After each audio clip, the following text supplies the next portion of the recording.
പാലാ നഗരസഭയിൽ കോൺഗ്രസ് കൗൺസിലർ ബിജു മാത്യുവിനെ കയ്യേറ്റം ചെയ്തതായി പരാതി. നഗരസഭാ ചെയർപേഴ്സന്റെ പിതാവ് ബിനു പുളിക്കക്കണ്ടത്തിന് എതിരെയാണ് പരാതി. കയ്യേറ്റം നടന്നത് ചെയർപേഴ്സന്റെ ചേംബർ ഹാളിൽ വെച്ചെന്നും പരാതി. ഇപ്പോൾ സനോജ് നമ്മളോടൊപ്പം ചേരുകയാണ്. കോട്ടയത്ത് നോക്കാം എന്താണ് പാലായിൽ സംഭവിച്ചതെന്ന്.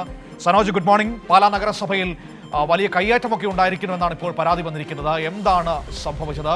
കോൺഗ്രസ് കൗൺസിലറെ തന്നെയാണോ കയ്യേറ്റം ചെയ്തിരിക്കുന്നത്?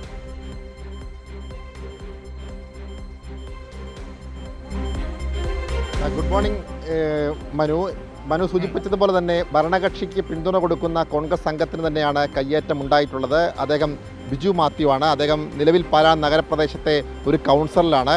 ഒരു ഓട്ടോറിക്ഷ സ്റ്റാൻഡുമായി ബന്ധപ്പെട്ടുകൊണ്ടുള്ള ആ തർക്കം നഗരസഭയുടെ ഇന്ന് നടക്കുന്ന കൗൺസിൽ യോഗത്തിൽ അജണ്ടയായി ഉൾപ്പെടുത്തണമെന്നാവശ്യപ്പെട്ടുകൊണ്ട് അദ്ദേഹം ചെയർപേഴ്സൻ്റെ ചേംബറിലെത്തുകയായിരുന്നു.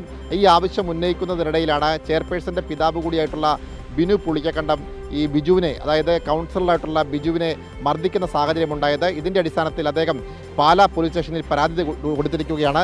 നമ്മൾ ഇപ്പോൾ ഉള്ളത് പാലാ കൊട്ടാരമറ്റം ബസ് സ്റ്റാൻഡിന് സമീപമുള്ള ഓട്ടോറിക്ഷ സ്റ്റാൻഡിന് സമീപത്താണ്. ഈ ഓട്ടോറിക്ഷ സ്റ്റാൻഡിൻ്റെ പേരിലാണ് ഇപ്പോൾ പുതിയ വിവാദം പാലാ നഗരസഭയിൽ ഉണ്ടായിട്ടുള്ളത്. മർദ്ദനമേറ്റു എന്ന പരാതിക്കാരനായിട്ടുള്ള ബിജു മാത്യു ഇപ്പോൾ എനിക്കൊപ്പം ചേരുകയാണ്. അദ്ദേഹത്തോട് തന്നെ നമുക്ക് ഈ കാര്യങ്ങളെക്കുറിച്ച് ചോദിച്ചറിയാം. എന്താണ് താങ്കളെ ഈ ബിനു പുളിക്കക്കണ്ടം കയ്യേറ്റം ചെയ്തു എന്ന് പറയാനുണ്ടായ കാരണം? കയ്യേറ്റം ചെയ്തത് കൊണ്ട് തന്നെയാണ്. കയ്യേറ്റം ചെയ്തു എന്ന് പറഞ്ഞാൽ കൗൺസിൽ യോഗത്തിൽ കൃത്യമായിട്ട് ഇവിടുത്തെ ഒരു ഓട്ടോറിക്ഷ സ്റ്റാൻഡുമായിട്ട് ബന്ധപ്പെട്ട ഒരു പ്രശ്നം അത് അടിയന്തര പ്രമേയമായി കൊണ്ടുവരണം. ഇന്നലെ പറയുമ്പോൾ നാളെയെന്ന് ഞാൻ പറഞ്ഞു.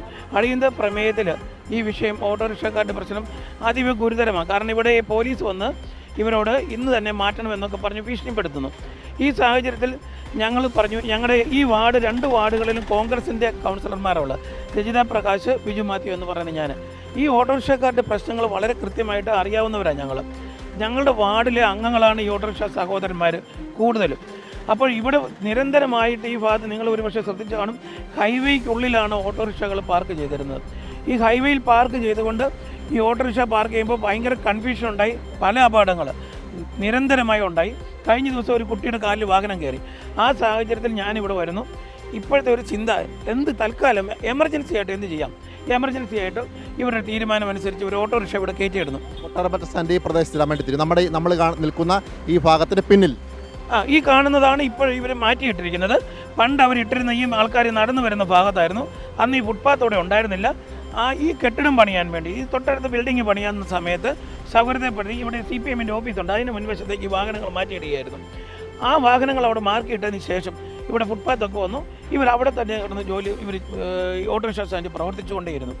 ഇപ്പോൾ സ്ഥിരമായിട്ട് ഒട്ടും വീതിയില്ലാത്ത ഈ പൊതുജനങ്ങൾക്ക് വളരെ അസൗകര്യമുള്ള ഇവിടുത്തെ ബിസിനസ്സുകാർക്കും എല്ലാ അസൗകര്യമുള്ള ആ പൊസിഷനിൽ നിന്നും ഏവർക്കും ഇവിടെയുള്ള എല്ലാ വിഭാഗ ജനങ്ങളും സ്വാഗതം ചെയ്ത ഒരു വിഷയമാണ് ഈ ഓട്ടോറിക്ഷ സ്റ്റാൻഡ് ഇവിടെ വന്നത്. ഇവിടുത്തെ ദൈനംദിന ഓട്ടോറിക്ഷ വിളിക്കുന്നവർക്ക് സൗകര്യമുണ്ട്, ബിസിനസ്സുകാർക്കും അസൗകര്യമില്ല. എല്ലാ രീതിയിലും കഴിഞ്ഞ 15 ദിവസമായി സമാധാനപരമായി പോവുകയായിരുന്നു. പാലാ മുനിസിപ്പൽ കൗൺസിലിൽ മുൻപൊരു കൗൺസിലിൽ ഈ ബിനു പുളിക്കക്കണ്ട ഒരു പ്രമേയം അവതരിപ്പിച്ചു. ഈ രാജ്യത്തിൻ്റെ ഭരണഘടനാ ലംഘനമായ ഒരു പ്രമേയമായിരുന്നു അത്. ആ പ്രമേയത്തിൽ ഈ സമൂഹത്തിൽ അതായത് പ്രമുഖരായ വലിയ വ്യക്തിത്വങ്ങളുടെ കഴിവില്ലാത്ത മക്കളെ കൊണ്ടിരുത്തുന്നതിന് വേണ്ടിയിട്ട് ഒരു MLC പദവി കേരളത്തിൽ കൊണ്ടുവരണമെന്ന് അദ്ദേഹം പ്രമേയം വെച്ചു. ആ പ്രമേയത്തെ ഞാൻ ശക്തമായി എതിർത്തു. ഞാൻ ആ പ്രമേയത്തെ എതിർത്ത് സംസാരിച്ചപ്പോൾ എന്നിട്ട് കൂടി ഈ ദിയാ ബിനു പുളിക്കക്കണ്ട വിചാരിക്കുന്ന എൻ്റെ അച്ഛൻ എന്തെങ്കിലും പറഞ്ഞാൽ അതെല്ലാം ശരിയാണെന്ന് അവരെന്ത് ചെയ്തു എന്നറിയോ? അവരെ പ്രമേയം പാസ്സാക്കിയതായിട്ട് പ്രഖ്യാപിച്ചു. അതിനുള്ള എതിർപ്പ് പിന്നീട് വന്ന അതിൻ്റെ ഭാഗമായിട്ടാണോ ഇപ്പം താങ്കൾക്കെതിരെ ഇന്നലെ കയ്യേറ്റം ഉണ്ടായത്? ഈ പരാതി, ഈ വിഷയം കൗൺസിലിൽ ഉൾപ്പെടുത്തണമെന്ന് ആവശ്യപ്പെട്ടതിൻ്റെ അടിസ്ഥാനത്തിലാണോ മർദ്ദിക്കുന്ന സാഹചര്യം ഉണ്ടായത്? മർദ്ദിച്ചു എന്ന് ഞാൻ പറഞ്ഞില്ല, കയ്യേറ്റം ചെയ്തു. അവിടെ ഉണ്ടായ സാഹചര്യം എന്താണെന്നറിയോ?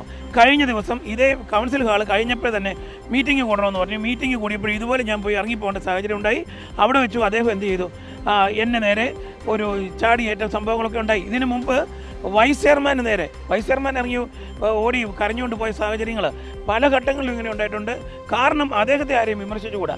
അദ്ദേഹം ഇവിടെ ഒരു ട്രാവൻകൂർ ന്യൂസ് എന്ന് പറയുന്ന ന്യൂസുകാരെ കൂടെ കൂട്ടിക്കൊണ്ട് അദ്ദേഹത്തിൻ്റെ പ്രൊമോഷന് വേണ്ടിയിട്ട് ഉണ്ടാക്കിക്കൊണ്ട് ഈ നാട്ടുകാരെ ഈ കാര്യങ്ങളിലെല്ലാം തെറ്റിദ്ധരിപ്പിക്കുന്ന ഒരു വലിയ പ്രക്രിയയായിട്ട് മുമ്പോട്ട് പോവുകയാണ്. ഈ വിഷയം ഉണ്ടാകുന്നത്, ഈ കയ്യേറ്റ ശ്രമം ഉണ്ടായത് തീർച്ചയായിട്ടും ഈ ഓട്ടോറിക്ഷ തൊഴിലാളികൾക്ക് വേണ്ടി സംസാരിച്ചപ്പോൾ പുള്ളിയുടെ പ്രശ്നം, അദ്ദേഹത്തിൻ്റെ പ്രശ്നം എന്ന് പറയുന്നത് അദ്ദേഹമോ അദ്ദേഹത്തിൻ്റെ സഹോദരൻ ബിജു പുളിക്കക്കണ്ടവോ രണ്ടുപേരും കൂടിയാണ് എൻ്റെ നേരെ ചാടിയെടുക്കുകയും ഈ സംഭവ വികാസങ്ങൾ ഉണ്ടാവുകയും ചെയ്യുന്നത്. പോലീസ് പരാതി കൊടുത്തിട്ടുണ്ട്. ഇന്ന് തന്നെ നടപടി സ്വീകരിക്കാമെന്ന് പറഞ്ഞിട്ടുണ്ട്. എന്തായാലും ഇതാണ് ഇദ്ദേഹത്തിന് പറയാനുള്ളത്. ഈ ബിജു മാത്യു പറയുന്നത് ഒരു മാടമ്പി സ്വഭാവമാണ് ഈ ബിനു പുളിക്കക്കണ്ടത്തിനുള്ളത്. ഇദ്ദേഹം മുൻപും സമാനമായ രീതിയിൽ കൗൺസിലർമാരെ കയ്യേറ്റം ചെയ്ത സാഹചര്യം ഉണ്ടായിട്ടുണ്ട്, പരാതി ഉണ്ടായിട്ടുണ്ട്. ഇതിൽ പോലീസിന്റെ ഭാഗത്തു നീതിപൂർണ്ണമായ നടപടി ഉണ്ടാകണമെന്നുള്ളതാണ്. ഓട്ടോറിക്ഷ തൊഴിലാളികൾക്കൊപ്പം താൻ നിലകൊള്ളുമെന്നാണ് അദ്ദേഹം വ്യക്തമാക്കിയിട്ടുള്ളത്.